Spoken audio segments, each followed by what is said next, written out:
Welcome to episode 2 of All Guitars Buzz, the weekly guitar-centric podcast that dives into a variety of topics, including guitar repair, building, what's on my bench, guitar news worth mentioning, customer stories, buying, selling, trading, along with existential philosophical ramblings. If this sounds like something you would be into, please stick around. We've had a lot of consignments rolling through the shop this week, but a couple were very interesting. One was a 90s Les Paul with 2 control plates and a Bigsby. It was a black Les Paul, and this older gentleman brought him in. He said it's just time to let it go. And this thing was heavy. But right away, what struck everybody's interests were the 2 control plates on the back. Now picture this. There's one control plate exactly where it would be. And then mirroring that on the opposite side towards the upper bout of the guitar was another one, like a mirror image. So 2 control plates. What is in the second one? So instantly got out a screwdriver. I unscrew the first one, the normal one, where we should see pots and caps and stuff. And that's what was in there, but it looked funky in there. It looked like other things had been happening to the inside of that cavity. So then we open the second control plate. And what was in there? Nothing. Absolutely nothing. However, it was clear now. If you look inside the cavity and you look towards the left, and that would be towards the top of the guitar, like where the neck is. It's like hollow and chambered on the inside and not factory. Okay, I'm trying to describe this guitar. Nothing about this guitar looks factory, at least from the inside. It looks like it had been hogged out. So the guitar, as I mentioned, was freaking heavy. And I think they were trying to make it less heavy. If I had to guess, I'd say it's at least 9.5. If I had to guess, maybe 10. You know, for today's standards, like, that's a heavy guitar. And I have a 78 Les Paul Custom that has been re-necked. That's a story for a different time. But that thing is heavy. It also has a Bigsby. And so this Les Paul, what was intriguing about it was towards the, I'll say, the strap button that's not by the 3-way toggle, the one that's on the bottom of the guitar. Now, if you were to look in the cavity towards that strap button, you will see a plug in control cavity 1 and control cavity 2. And if you look on the outside, you know, you can't tell, but it looks like it was crudely plugged. So I'm guessing it's been refinished too. You know, it's had a lot of stuff done to it. What was that plug doing there? We were looking, and it occurred to me, since inside it's been all chambered, that somebody took, I don't know if this is the correct tool to do this, like a lathe, and drilled a hole like through the guitar. They did that on both sides. So they were trying to make it lighter, and it didn't really work. This is something that I think about when you have a heavy guitar. For example, I put together a parts caster Telecaster, and it's been for sale at the shop for a while now, and I see people pick it up, and a lot of them will just put it right down. Too heavy. It's at 9 pounds. It's ash. And my coworker made the body years ago, gave it to another one of my coworkers, and he gave it to me. And then I finally put it together. But it's relicked in all the right ways. It was white. Now it looks yellow. It's super cool. I put a half telly guard on there. And there is a Bigsby, of course. But to relieve weight, I did a smuggler's route under the pickguard, and it really didn't do much at all. And I think if a guitar's heavy, you can do certain things here and there, but it's just going to be heavy. However, to put my theory to the test, I may do some more routing on that telly. I think the thing that's stopping it from selling is the weight. Now, I'm working on another telly that I made from scratch, and that body is chambered, super light. That's what anybody that's building guitars these days, I think, would shoot for if they're trying to sell it. And so this one, it was just a bunch of parts, and so I was working with what I had. And so given all that, I think I might go on Reverb, and I saw somebody selling a template for a B-bender. I thought it would be cool to route out the entire upper bout on the back, if that makes sense. So on the lower bout of the telly, there's a smuggler route under the pickguard. On the upper portion, I'm thinking on the back that, and it pretty much, the template spans across the entire back, that I'm going to route it out for a B-bender that's not there. And I'm going to cover it with a control plate that's probably going to match the pickguard material on the front. And that's just an idea I had. It's a smuggler's route at best. And if somebody buys it and down the line they want to put a B-bender in it, they can. It's already routed for one. I may or may not do that. I have a lot of work and stuff I'm trying to do. And so I like that telly, and I play out frequently, so if it doesn't sell within the next, 3-4 months, I might just take it back and play it a little. That's the way it goes. So this older gentleman that brought in that interesting Les Paul also brought in a K, late 50s Upbeat. If you've seen these, it's a big semi-hollow guitar. It might be all hollow. It has a big white sparkly pickguard, and it's black. It really reminds me of the Chris Isaak model, but it's not, but it reminds me of, and it has a big Art Deco headstock, and man, that thing is super, super cool. These days, I've really tried to limit myself and have some self-control over guitars, and man, that's a real test, because that's right up my alley. I love the old Ks and Silvertones, and they never play right, but they always have the coolest pickups, and yeah, super cool guitars. So what have I been up to? Well, there was a Fender Pro that was rehoused in like a new cab, and I shellacked it. And it turned out really good. What I wound up doing is, to prevent the shellac from being too thick and kind of getting clumpy, I cut it with isopropyl alcohol. And when you look that up, it says to use denatured alcohol. All I had was isopropyl, the same stuff you'd have in the house. So I used that. It worked good. It made the shellac pretty... close to kind of water type consistency, maybe slightly thicker. It tends to thicken up as it dries, but I was just careful on how I brushed it on, and I tried to do it even. If you go too much in one spot, it gets a little darker. So, but it turned out fantastic. Everybody was stoked when I brought it in, which made me feel good. So I got that done. I have a funny story about a guitar that I was doing something to that didn't turn out the way I wanted it to. But everything's fine. So I call it a serviceman's guitar. And that term originates from when servicemen or service people were overseas. I'm thinking like in the Philippines or elsewhere, and they would have a hankering for a guitar, and they would go to basically like a woodworker, or, I could have this story wrong. This is just my understanding.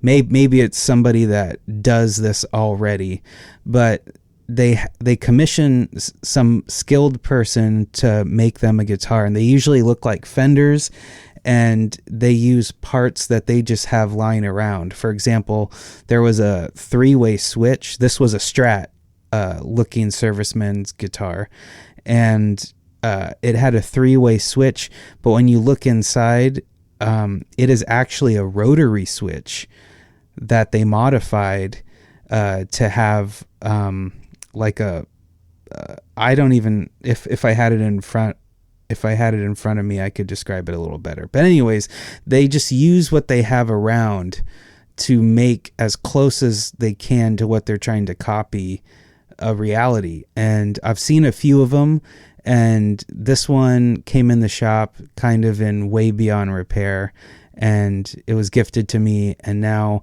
I'm going to do something crazy to it because I'm not a Strat guy, but I do like Mustangs and offset guitars. So I have a vintage Mustang dynamic vibrato, and I have a high spirit bridge. And so I'm going to put that on the Strat style guitar. You should see this neck. I think the neck is made, the body's made out of what looks to be mahogany, and the neck looks like oak. No truss rod. The body's been stripped, but I'm guessing at one point it was black. And the headstock is black. There's a Fender decal on there. It looks super cool. This guitar is like, it's going to be really rad. So when it comes to my guitars, never do this to a customer guitar, but for my own stuff, I like to use resin a lot of times to solve problems. So, I'm getting rid of the Strat style trim, and so I want to fill that cavity that that the bridge went into, including the backside where the springs are. And so I super glued a veneer that covers where the bridge is, and then you flip the guitar over and you see the hole where the bridge was, where the block was, and then you see, the cavity where the springs were. So within there's a few holes. There's the holes where the claw attached to, which I plugged. And then there are some holes where the bridge screws went through that attach it to the body. I thought I plugged those. And then the one that I missed came out of nowhere. It was where the ground comes off of the claw and goes into the cavity. And so I did my thing where I thought I shored it up with super glue, and then I mixed some brown resin and I started to fill the cavity. And I've done this before, and it turns out really good when you do it right. And so, but knowing that it has, that it could leak is a little nerve-wracking. So anyways, I poured the resin into the cavity and let it sit. Actually, I didn't let it sit. I immediately got out my torch, and I was trying to pop the bubbles that were rising to the surface. And something looked funny with the resin. It just was looking, I don't know, funky. And so I lifted the guitar up, and it was just pouring out of somewhere. At this point, I don't know where. And I really got bummed because I could see the top of the guitar had just resin epoxy. I was using Total Boat just all over it. And my heart sank a little bit. Because I can deal with, a mistake, but having that harden, and this guitar was stripped, but it had some sealer coat over the mahogany, and it looked aged and cool, so I was bummed. But I instantly remember one time I asked one of my coworkers, one of the owners who's, done this for many years, I asked him, what would we even use acetone for? Because I saw acetone was in the back shop there. And he said, well, it removes epoxy. Like if you get it on your hands. And I was thinking, yeah, leave it to the, the old timers to, to get epoxy off. You're just putting acetone, which I'm sure seeps into the skin. Wouldn't be good to do it a lot. But anyway, so I took the acetone, and I have some in my shop, and I never use it. And in this case, it hit me that I should put on some gloves And I already had a full face mask and respirator on because that's just how I roll. And I got the acetone and I just was wiping it off the top of the guitar, and actually from inside the cavity. I just wanted it all out, you know? And so I put it in my guitar vise and I let it dry. And the next morning, a little dribble had run down the back of the guitar, which I took a chisel and it actually kind of popped right off, which I was surprised. But the inside, I guess this is kind of like a happy accident. The inside was coated with, you know, a thin coating of resin, because I didn't wipe it dry inside the cavity. I left a little of the residue there. I was more concerned about just getting it off of the body. And so then I thought, what if it's really, what if I did was inadvertently seal it? So I thought, is it watertight? I actually got water and I poured it to the cavity, and I lifted the guitar up high and I was waiting to see where water would come out from, and it didn't. So I dumped the water out, I dried it all up, and it's just been sitting waiting for me to go for the second attempt. So that's going to be a really cool project. My Serviceman Strat. And I'm hoping the neck doesn't have a truss rod, but it's made out of like oak. So I'm hoping that, and it's really a thick kind of like, you know, it feels pretty stable. And I'm hoping that everything's all good. But if it's not, then that's that then. Moving on, I organized a lot of screws. So I get I keep a lot of just random parts, and my coworkers, they know that I like to save screws and old jacks that they would just throw away. Even customers let me keep some stuff.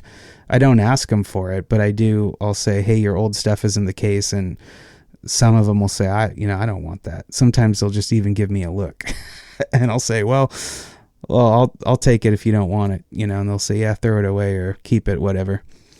So over the years, I've got a lot of just parts. I call it the parts department. But one thing that was really bothering me is I had, one of those like dollar store bins. It kind of looks like a shoebox, but plastic.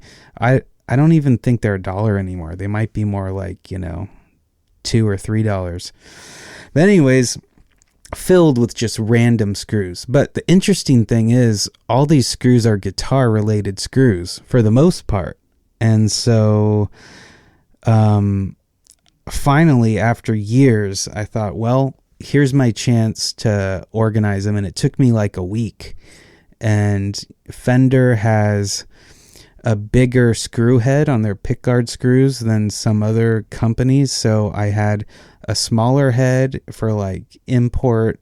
Even when you order from McMaster-Carr, if you figure out, roughly what pickguard screws are, I think the head is usually a little smaller. So the Fender ones were obvious because they had a big head. But also, I'm just really a fan of, as long as they're not stripped of like the rusted old, I think it's cool to keep those screws for a project. And so, yeah, I was just organizing those screws. And then for pickup rings on a Les Paul, those screws, they're really skinny. And, there's like long ones for the rings close to the bridge, and then shorter ones for the neck pickup rings, and, strap button screws and neck screws and bridge mounting screws and just all kinds of screws. I organized, and, I'm more of a visual person, not really, I use numbers when I have to, but when I'm trying to pick something out of a drawer or something, I prefer to either have a picture or have words. That's just what I prefer. So I'll probably start labeling them next. I'll put, Fender pickguard screws and stuff like that. But yeah, I was really stoked just to get something organized. Sometimes it feels good to take some time, even though there's a million other things you could be doing something like that's for years, like, I don't know, 6 years. It's just been accumulating. That feels pretty good. And I've been having a lot of fun on my bench recently. So this is going to be what's on my bench from last week. Some might bleed into this week. But kicked it off with a Martin HD28. The tag said setup. I didn't write up the tag. So I write up most of my tags. But there are days that I'm not there at the shop that repairs come in and they're assigned to me. So in this case was a Martin HD28. And all it said was setup. And so, this is when you're looking at the guitar and you don't have much to go off of. I really like to try to get into the mindset of the customer. Why did he bring this in? You're just looking at everything basically. So I instantly noticed that there were 13s on there, which is standard for a Martin HD28, like a bluegrass machine. But then he wanted, I think 12s or 11s. I think they were 12s. So just the regular gauge, wanted those on there. I say regular gauge, but with acoustic strings, the mediums are more like heavies and the lights are more like regulars, etc. because there is no heavy. So I'd say 85% of people play 12s, on their acoustic guitar, steel string guitar. So I'm just, evaluating it. I'm measuring the action. And as I'm tuning it up, I hear a creak in the nut. And, I note that I'm going to open up that nut slot, lube it, and, that'll be one of the things I do. And so anyways, the setup went good. The customer picked it up and he said, did you work on those nut slots? And so again, that wasn't in the repair tag at all. But, every one of these guitars, I like to try to get into the mindset of the customer, even though they're not there, but it's their guitar and it's a part of them. So you just kind of do some detective work and you try to figure it out. And even more so, what I like to do is note things that they didn't see. I think that's really important. So yeah, so that Martin was a pretty good one. So there was a Charvel, and I posted this on my YouTube shorts, but I replaced the trimbucker with another identical trimbucker. So the customer said, and this is kind of a classic thing, and we don't really charge for this, but they say it doesn't sound right. And so then you're taking your own time and you figure, well, how much time can I spend on trying to diagnose something that they can hear that maybe I can't hear? But with my previous experience as a recording engineer and listening critically with my ears, I did notice for some reason, whatever reason, the trimbucker sounded a little like compressed or saggy or just funky. I looked under the pickguard, it was fine. So the customer said he would bring in a replacement, and he did, and I replaced it. I made sure the pickups were balanced, and he liked it. At least he hasn't been back yet to say that wasn't it. So, yeah, I was pretty confident that, I don't know if that pickup was just tired, or maybe, I don't know how they're made in the factory, but each one is probably varies just a little bit, you would imagine. I don't know. And the next guitar I had on my bench was a PRS NF53, like a Telecaster. And it was white, and it had the dog hair, it had the grain fill, and it had a top loader bridge. And this guitar was pretty cool for a PRS. I'm not a PRS guy. The joke is that all the doctors and lawyers play PRSs. But the truth of the matter is, if I had a recording studio, absolutely, I'd probably have a couple PRSs in there because they always play really nice and sound really good. These pickups were a different shape, and they sounded different. It definitely didn't sound like a Telecaster, maybe in the middle, but it sounded more like G&L MFD pickups, just hi-fi sounding. Like the bridge, you could expect sounded like a bridge pickup, but it did have some chime and high end. And then when you kick it over to the neck, the high end you get bass, but it's chimey. It's, that's very G&L for me. So yeah, that was a nice guitar.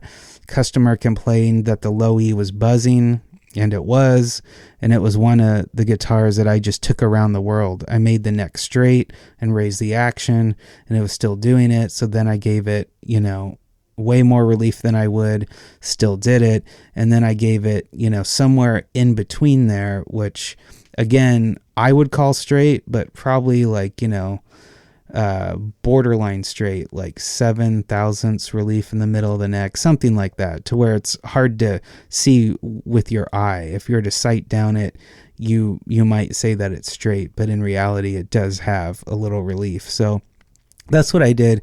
I thought the top loader bridge was so cool. The customer said he actually wasn't sure how he felt about it. But there's something special about top loader. Like, all the ball ends are attached to the bridge, and it's like the whole bridge vibrates. And that's kind of the telly thing to me with the 3 saddles, is that you got two strings on a saddle pulling, and that vibrates twice as much as if each string was on an individual saddle. And so those are, not to mention the pickup is mounted on the bridge plate, so that's some special stuff about a Telecaster. So yeah, anyways, it's a cool PRS. I did a bridge reglue on a Kala U-bass. I remember when U-basses came out, I was at NAMM. I played one. I play the upright bass as well as guitar, and I was shocked at how good that thing sounded through an amp. These huge rubbery strings, how, funky but cool at the same time that the instrument felt. And this U-bass had steel strings, which I thought was interesting. But the main complaint of the customer was that the low E wasn't coming through as strong as the rest of the strings. Now, this is a common thing for U-basses, and instantly, pretty much all acoustic instruments, I look at the bridge, and the bridge was starting to lift from the top.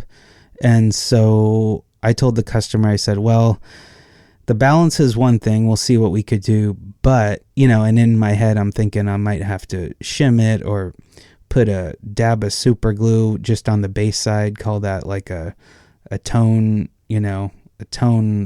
blob or bump of super glue, whatever you want to call it. I'm thinking that in my head, but I'm thinking that the more serious thing is the bridge lifting. Now, these aren't extremely expensive instruments, so like the cost of repair.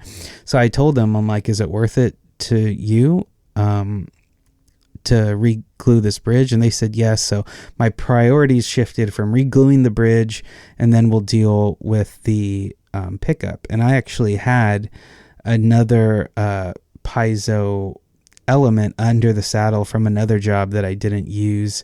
And we also have, a bunch of Fishman and LR bags, braids in stock, because we're a dealer for them. So anyways, getting that bridge off was pretty difficult, and it was the Koa U-bass. And so when I finally got it off, and I did use heat, a little heat pad on top, and I loosely secure it with a C-clamp. You can't tighten down too much, or you can't get your spatula in there. So I got the bridge up, and it was a plywood top. Man, that Koa veneer was like freaking, I don't know, 10/1000ths, like crazy thin. And the whole thing looks like Koa, so it wasn't high pressure lamb, but like it was a special kind of a ply. But anyways, I sanded the bridge down flat on the belt sander, and this is all just standard stuff with bridge reglue. And then you make sure and sand the spot real good where the bridge is going to glue back on, and of course you score the outline of the bridge. If you know how to do this, then you're like, yeah. But anyways, there's nothing like gluing wood to wood, because a lot of time there's finish. They'll glue the bridge on top of finish. That's a big reason for why bridges lift up. Not the only reason. Happens on Martins all the time. But anyways, once that bridge was glued down, I reinstalled the pickup and the balance was fine. And I asked my my coworker buddy over there, I said, hey, like the balance, it's back. And he said, yeah, it's because the bridge was kind of twisted and tilting when it was lifting and it wasn't making full contact. And I thought, oh, yeah, that makes sense. So that was the call. I did a setup on an Epiphone Crestwood Custom 66 walnut. That went pretty smooth. I really like those pickups on that guitar. I did I'm still working on it. It's a Harmony Stratotone, and I'm replacing the original pickup with a Lawler gold foil, mustache gold foil. And this guitar has a lot of issues. The customer I'm doing it for, super cool guy, repeat customer, and I've done a lot of cool guitars for him, and we kind of share the same tastes when it comes to guitars. Love these old Silvertones, Ks, and old arch tops, and that kind of a thing. And so, yeah, the neck has a lot of relief and no truss rod. I think it's all poplar guitar. And so has a few high frets, so I'm dealing with that. I got the pickup in. I had to modify the pick guard because the pickup was running into the pick guard, and installed the new jack. There was no ground wire. There was never a ground wire there, so I added one. And yeah, I'm thinking I might finish that one tomorrow. I did a Guild arch top. It is a 175 Manhattan, an X175 Manhattan, excuse me. It's a big old arch top for my buddy Joe, and didn't come with a Bigsby, but we put one on, and not any Bigsby, a Guild Bigsby. If you haven't seen those, they look super rad, and that turned out good. I had to plug a bunch of holes that were drilled for the many tail pieces that had been on there throughout its life. It's from the 70s, this one. And he had flats on it. Man, that thing sounded bright with the flats. You couldn't tell that there were flats on there, which is my dream, because I love the feel of flats. I don't like how muddy they make a lot of the guitars I've put them on. A lot of people do like that. That's why they play them, especially jazz folks. But that guitar, oh man. Then I worked on a Kramer bass with one of those aluminum necks. It was in for electronics work, and I did restring it and did a little setup work on it as well. I used to have one of those, not the exact model that I was working on, but I did have a Kramer bass back in the day, and mine was super cool. It almost looked like those pancake style pickups, and it was embossed and it said Kramer. And I remember the aluminum was always cold, and that was the same with this bass. It's kind of cool. No truss rod, but it does have like a neck cant kind of adjustment. But yeah, super cool blast from the past. And that was what was on my bench last week and some of this week. Some funny customer stories for you. Ooh, it's that time. There was this gentleman, and he brought his electro classical in for electronics work. Not only electronics work, but a rush job. And so what we did for him is we spent a long time actually diagnosing and trying to fix. I think it was like a weird hum, like 60 cycle buzz, something happening there, you know. And so we fixed it for him. Next day turnaround. How do you like that? How do you like them apples? And the guy that fixed it wasn't there, but I got the guitar for him and was checking him out, you know, so to speak. And I said, how do you like it? And he said, oh, it's buzzing. And he wasn't talking about an electronical buzz. He was talking about like fret buzz. And I told him, you know, I always play, this is the thing. You got to play your cards cool. you got to be nice.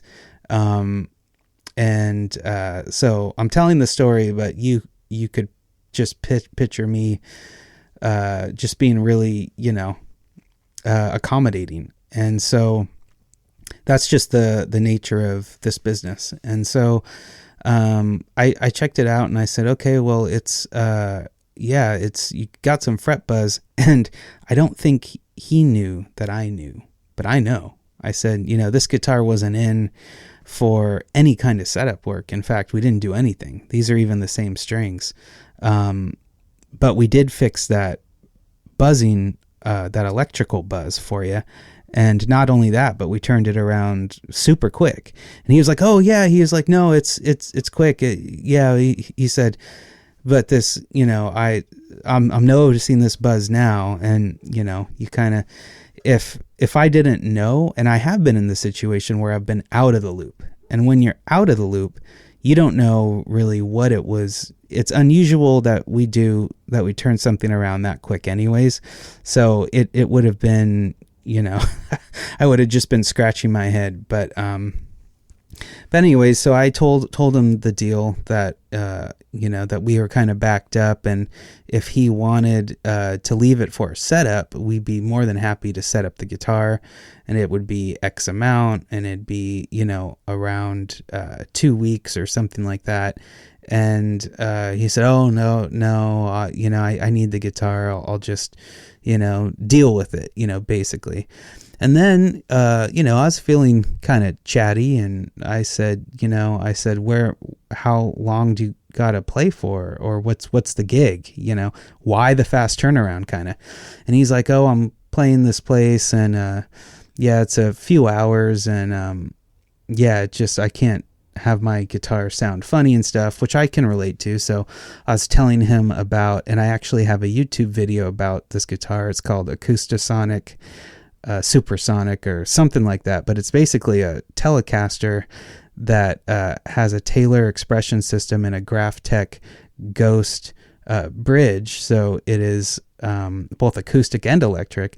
And I was telling him that that's what I play sometimes for my gigs, that I have to play just solo for hours. And he said, oh no, at the place I'm playing, I could never play a Telecaster.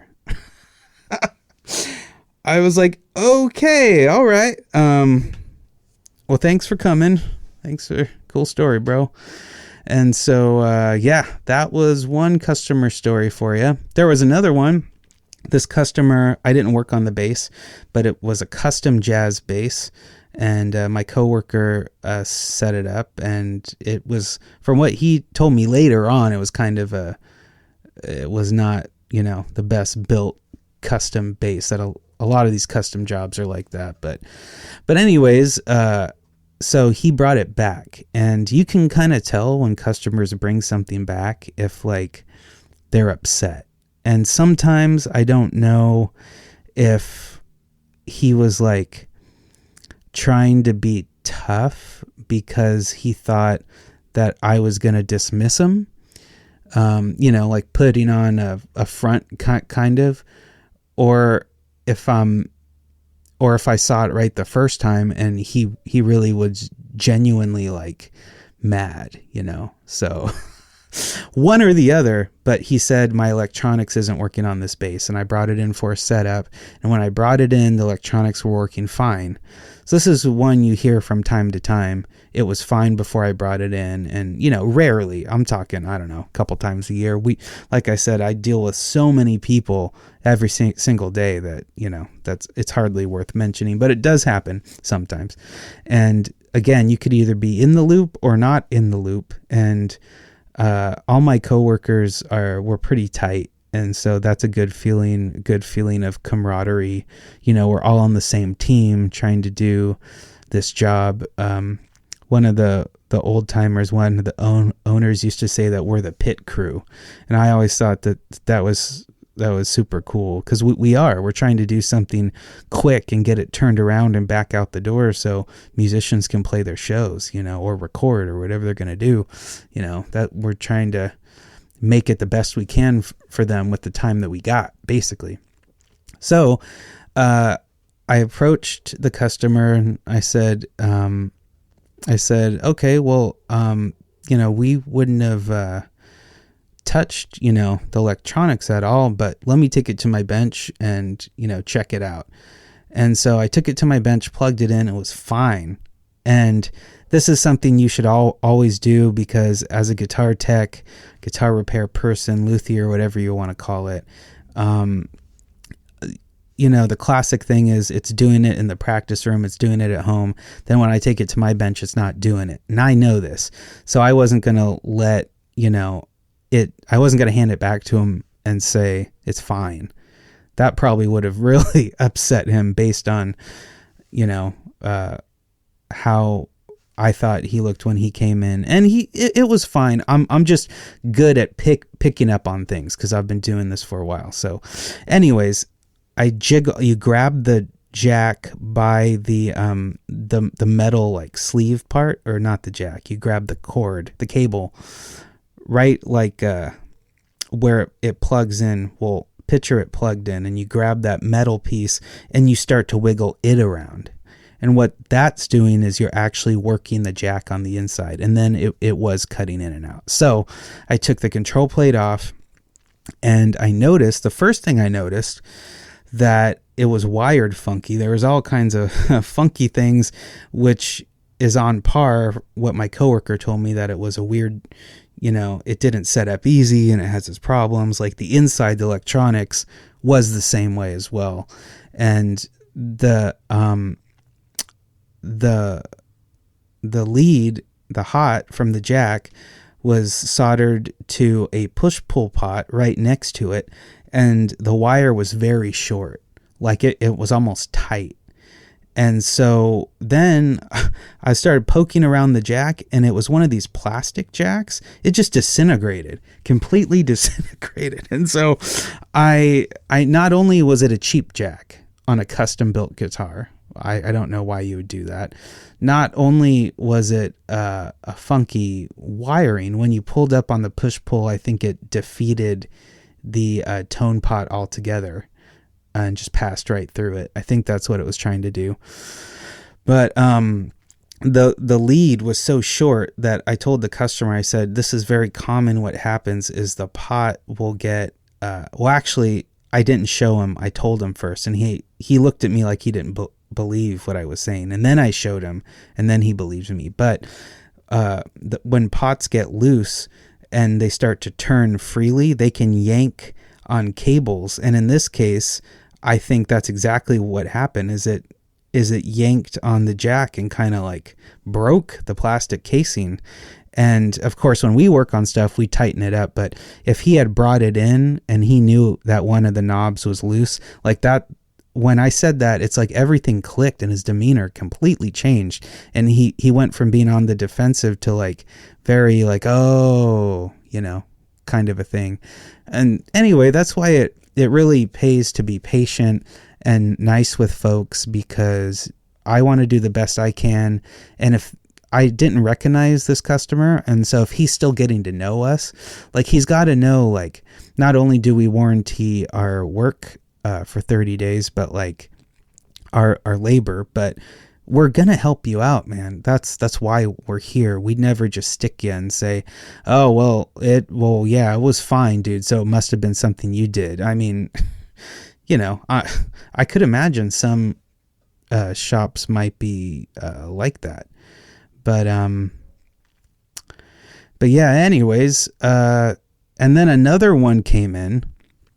It came back, I should say. I'm filing these under customer stories, but it was a Stratocaster that was buzzing. Oh my gosh, Stratocaster buzzing. Oh, stop. Everybody stop what they're doing. So I didn't work on this one, but I was the one dealing with the customer, and he said it was buzzing. And so he had 9-gauge strings on the Strat.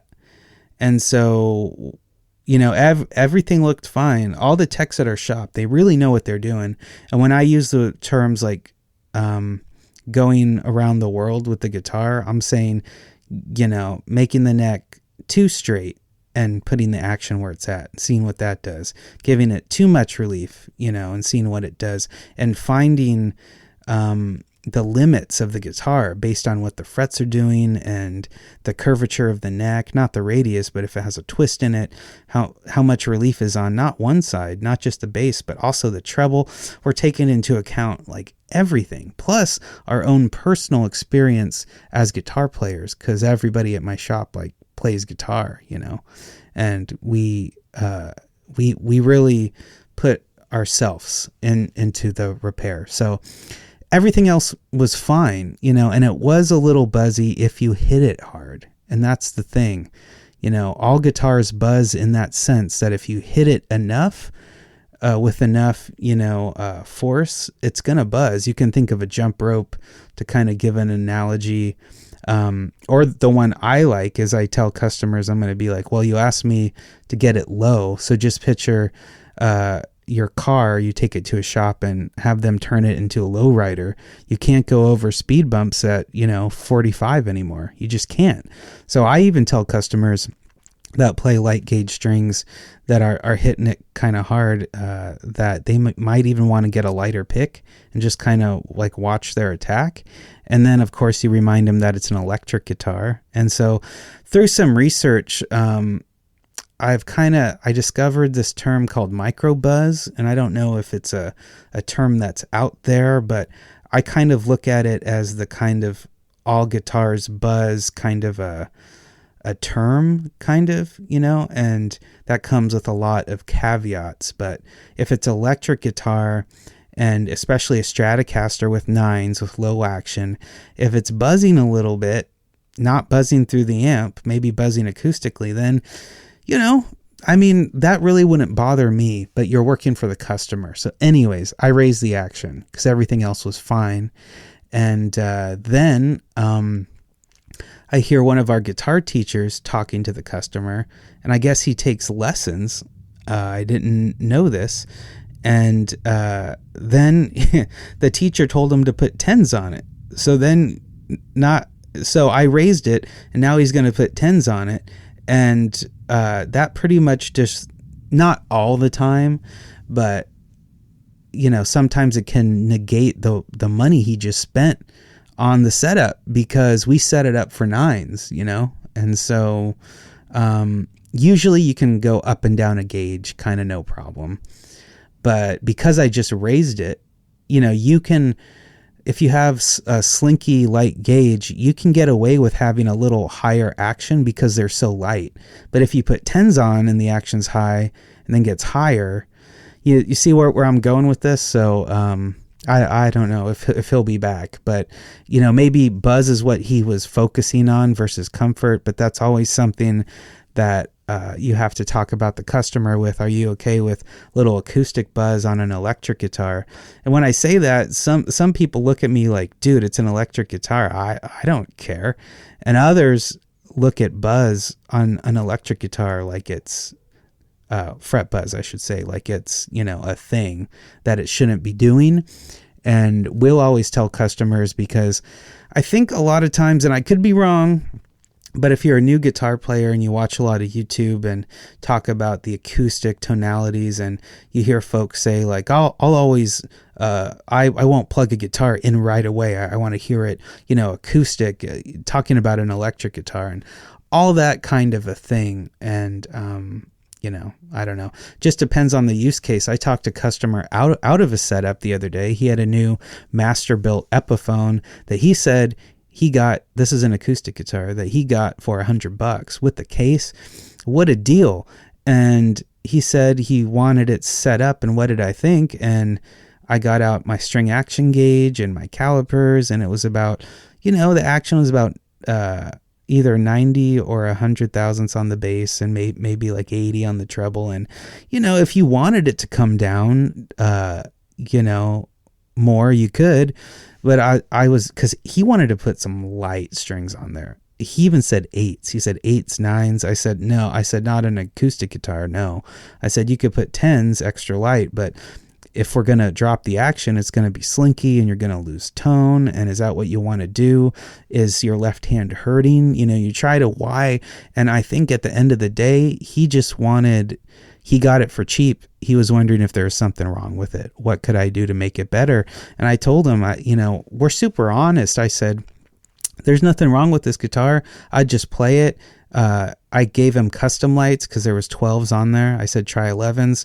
And if you feel like you want it specifically set up for the 11s, like it doesn't feel right, bring it back and we can do the setup. And he said, all right. So yeah, those are my customer stories. And time for some marketplace fun. I sold a couple things on Marketplace. Oh man, what an achievement. I sold a couple old amp chassis I had lying around. I sold a broken oscilloscope. I'm super upfront with people. I said, it doesn't work.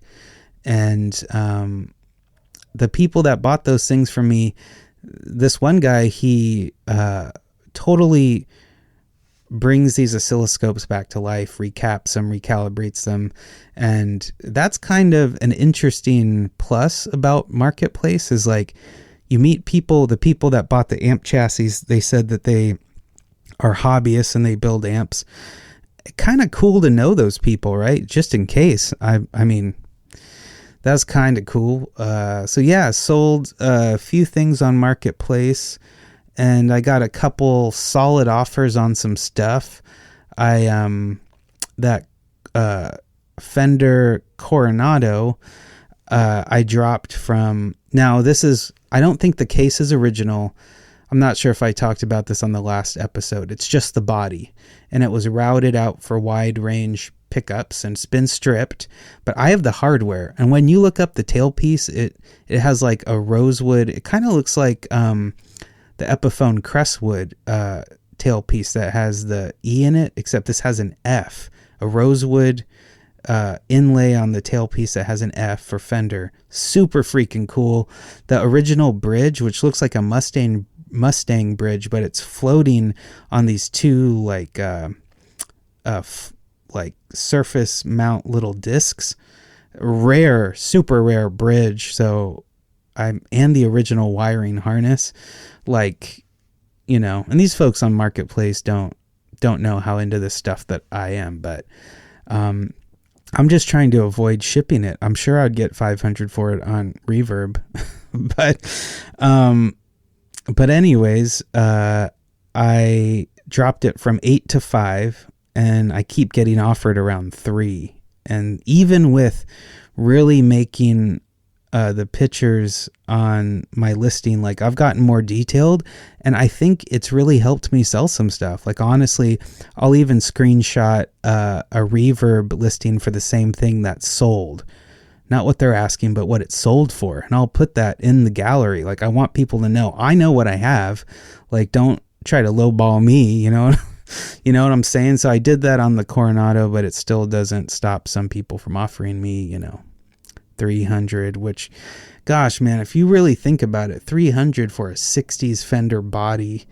And, I looked up the bridge goes for around, I don't know, 120, 150. I think the tailpiece might be $250, and it comes with a retro looking case from the era, not a Fender case, not that I know of.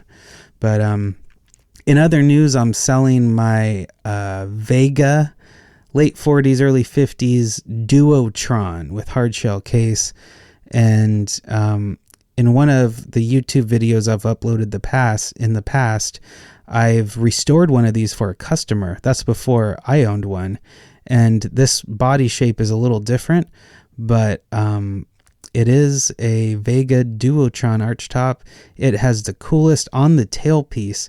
It has a volume, tone, and like a boost lever style knob. Super cool guitar.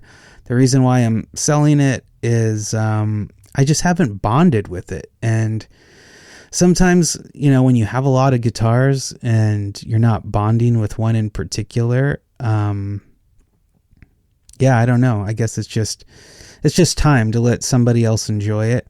And I got other things that I'm planning to list on Marketplace been doing a lot of surfing and perusing. There's a lot of cool stuff in LA.